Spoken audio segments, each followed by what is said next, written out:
Multiplication, the long method. The parts of a long multiplication. In the long multiplication method, the number on the top is called the multiplicand. The number by which it is multiplied, that is, the number at the bottom, is called the multiplier. So here we have the multiplicand, 63, the multiplier, 47, the partial product, which is 63 times 7, the partial product, which is 63 multiplied by 40, and finally the product, the answer, which is 2,961. Ensure you split your multiplication into its thousands, hundreds, tens and units within columns. Columns help you to manage your problem and to help you carry extra numbers across to the next column. 1. Write the two numbers one below the other in their right thousands, hundreds, tens and units or ones column.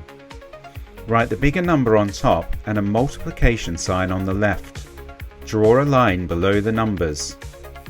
Multiply the units digit of the top number by the units digit of the bottom number and write the product as shown.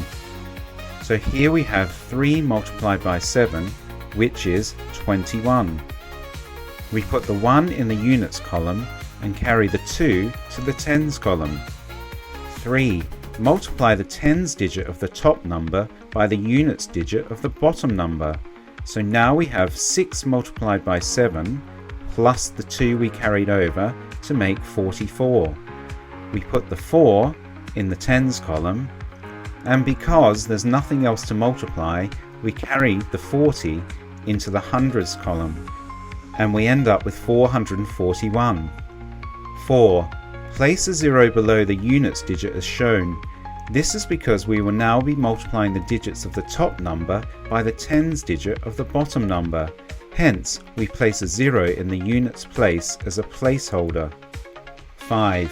Multiply the units digit of the top number by the tens digit of the bottom number.